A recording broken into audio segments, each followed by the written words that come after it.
Greetings of peace and environmental prosperity.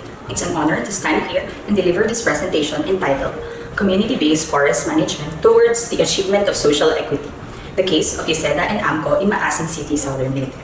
It is co-authored by yours truly, Kimberly V. Flores, and Dr. Rose J. Perez. For the outline of this presentation, first, I will discuss the rationale or the significance of the aforementioned study. Further, the objective of the study, characterization of study sites, methodology, results of the assessment, lessons learned, and their corresponding recommendations. For the rationale, Cbfm is the national strategy of the Philippines in rehabilitating its forest cover through provision of tenure to forest communities.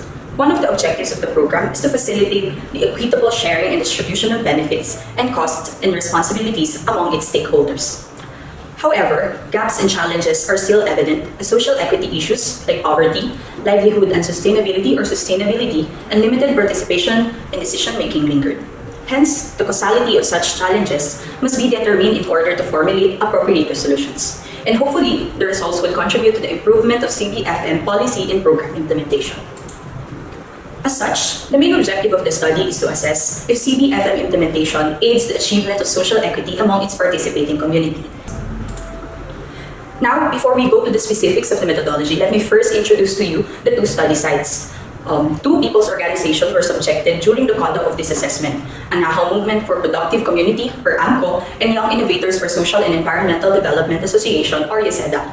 Both people's organizations are located within the proximity of Maasin City, Southern Leyte. And as you can see on the map, there are adjacent communities. Both are under the jurisdiction of Central Maasin City. And they were awarded with CBFMA agreement that have a coverage of 400.48 hectares and 407.68 hectares respectively. On the screen, you can see the social demographic characterization of the two people's organizations. Mean age distribution, gender structure, educational attainment, nativity in the place, main livelihood activities. Both communities similarly manifest agriculture as their main livelihood, annual family income, number of dependents, and sufficiency of income. Notably, the responses relative to sufficiency of income show that huge percentage for both communities said that their income is insufficient for their daily needs. These characteristics presented were also collected to further understand the views and standpoint of the communities being studied.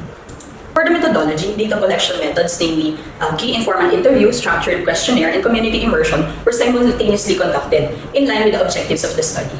The questionnaire was structured to capture the perceived social equity within the community through quantifying the 6 dimensions of social equity, namely equitable distribution of rights, participation in decision-making and community forestry activities, access to livelihood opportunities, sharing of income and benefits, sharing of costs and responsibilities, and access to leadership roles. The respondents were asked to rate their said perception from 1 to 5, 1 being very low, 2 low, 3 moderate, 4 high, and 5 very high. The mean result for each indicators were computed to analyze through a score matrix. Also, in the questionnaire, the respondents were asked to provide reasons for their given score or rating. This supplied the different factors that facilitate or hinder each dimensions. Furthermore, KII among key officials of the people's organizations and the DNR office overseeing the two areas were also done to gather information regarding the different mechanisms on how CBFM is being implemented in that said area. Now we go to the results of the assessment. First, knowledge and perception of the community was examined to establish their comprehension about the subject matter or the concept of social equity. This supported their answers throughout the 6 dimensions.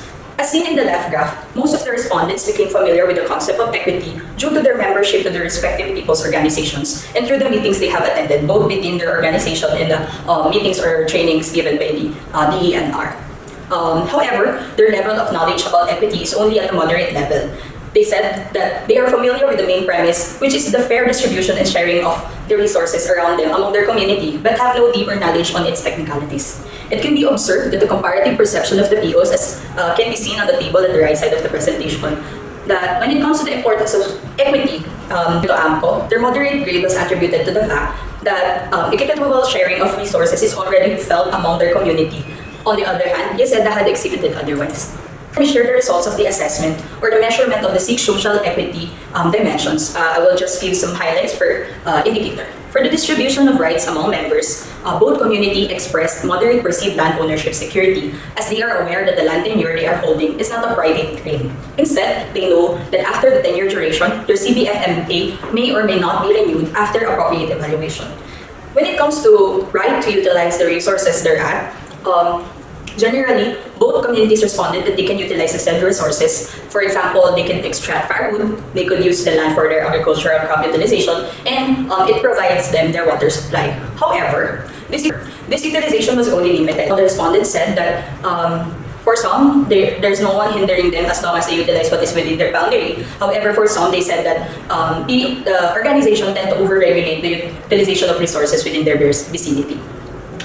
On the other hand, for the participation in decision-making in community forestry activities, both PO exhibited their participation in decision-making through their attendance to PO meetings. Although, attendance does not mensurate rather to the involvement in decision-making, since decisions, as they said, usually comes from the board of directors, and the BOD simply coordinate the decision to the members and facilitate the votation of who agrees and who aren't. Similarly, on the conduct of monitoring and evaluation activities, they said that only the officials who are the officials of the PO are the ones who usually participate and accompany the DENR officials or personnel during the conduct of MNE. When it comes to access to livelihood opportunities, AMPCO gave a relatively high perceived facilitation of their perceived access to livelihood opportunities because their small number of members aid their immediate receipt of livelihood generating activities like planting and seedling production. In contrary, for the distribution of opportunity to sell products or the products of the organization, it is only at a moderate level, and as it is now banned to sell or harvest timber. But the organizations also said that they receive income when there is a product sold by the organization. For example, AMPCO collectively sell their coconut harvest as an organization, and for Yiseda, they could sell their produced seedlings and their tilapia from their carp project. For the project-generated income, AMPCO gave a high score as they always receive opportunity to earn from the ANR projects such as CARP. Meanwhile, some Yiseda respondents told that there is disparity or existence of elite families that hinder other members to receive equal opportunity to earn from this said livelihood activities. For the sharing of income and benefits, organizations themselves have their own sharing scheme within their PO members, which according to them was stipulated in their bylaws. AMPCO respondents mostly communicated that they are satisfied as it is well implemented among their organization. In contrary, some Yiseda members said that there was observed inequity as complaints in their sharing scheme have manifested. Furthermore, information and income and other benefits were being shared equally and equitably. Also, they noted that the benefits they have been receiving commensurate the level of their work duration and participation. Although both communities had expressed that for them to receive their income from the ANR projects, they have to undergo highly bureaucratic processes that tend to lessen their interest in joining such activities. For the sharing of costs and responsibilities, for the cost, association shoulders the expenses through their saved funds. So the distribution of shouldering the cost is distributed among their organization. For the responsibilities, for the planning, board of directors is usually the responsible for planning, for the planning process and relays it to the organization for suggestion, opinions, and final decision. For the implementation of these planned activities, both officers and members participates in the implementation. For the access to leadership roles, AMPCO have only 19 members, which are mainly composed of about 3 clans. So the participants for the election have been easily derived.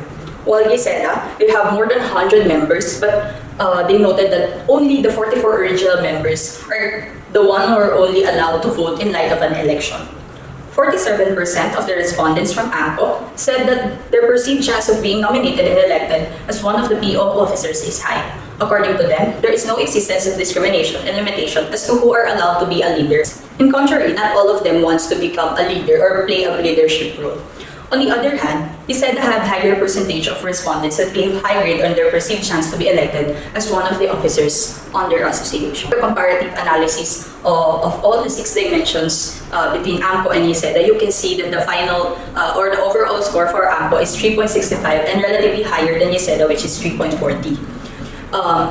It was observed that the respondents in AMPCO have more positive comments and attitude towards their organization and its officers, and hence the more positive outlook on the Cbfm implementation. Also, they have devised a sustainable income-generating activities, as they have recognized that it will come a time where projects will become less available in the future as they progress to develop their Cbfm area and come up with a strategy to keep their organization living. And hence, equitable sharing of income is still being observed in their organization.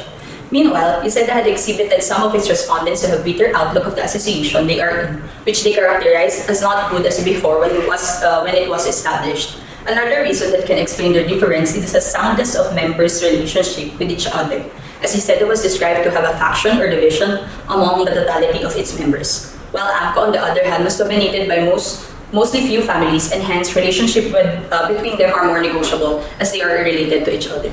Thus, social equity is being highly perceived within AMPCO, which was supported by the respondents' description on each dimension. All the dimensions as well are observed to possess high level of perception on its achievement. Facilitation on the achievement of this are being accredited to the organization means of implementation, or how the organization themselves implement Cbfm activities. Cbfm implementation, of course, delivers opportunities, resources, and benefits that the community is about to share. And now for the factors affecting the attainment of social equity.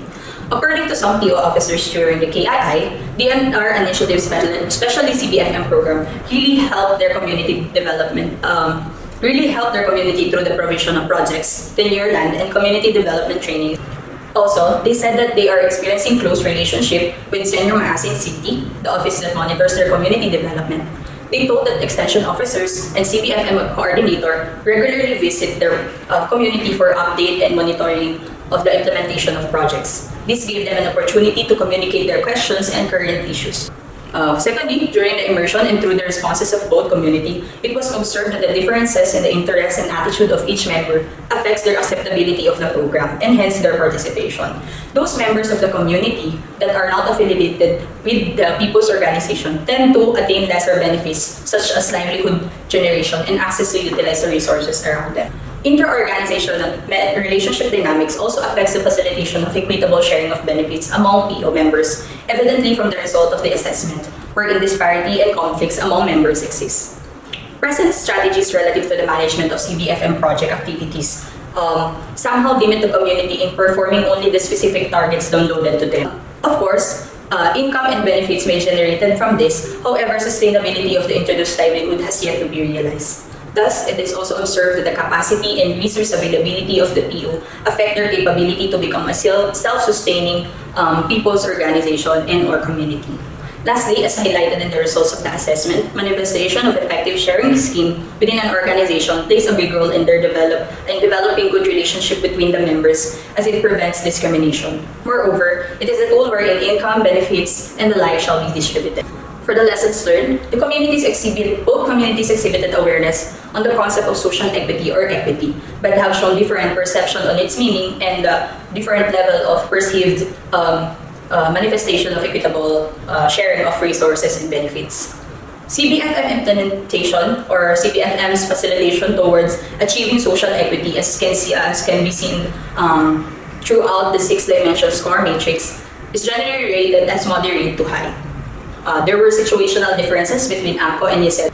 Hence, Cbfm implementation with regards to achieving social equity have both success and challenges. On the success, it includes land tenure provision for the applicant farmers, establishment of PO for easier management of the Cbfm area.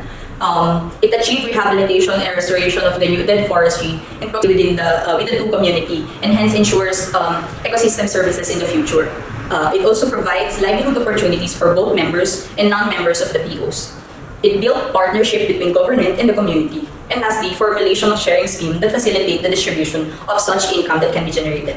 On the challenges, however, there is a unsustainability of the livelihood activities provided by the government projects. Also, poor relationship within the people organizations as a result of elitist groups and conflicting interests affect social equity attainment. Highly bureaucratic and voluminous documents followed and submitted by POs also affect their attainment of social equity.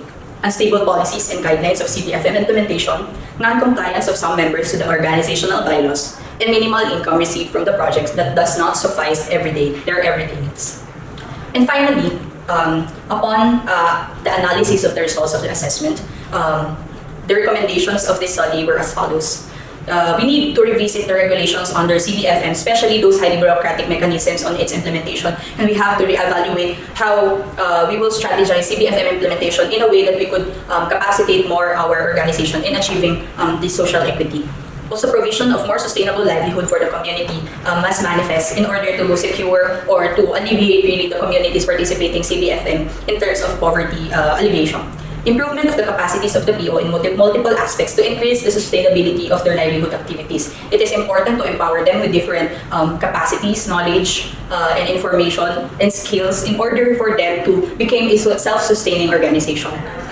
Also, Cbfm implementation must also oversee or re-examine the PO's organizational structure and community organizing. It should assist them on their organizational conflicts and to reassess their organizational structure in order for them to resolve internal conflicts. And lastly, inclusion and participation of POs in Cbfm consultative and policy formulation activities so that they could express what effective management strategies are appropriate in their community. So this ends my presentation relative to Cbfm towards social equity, the case of Yiseda and AMPCO in Maasin City, Southern Leyte. Thank you and mabuhay po sa ating lahat.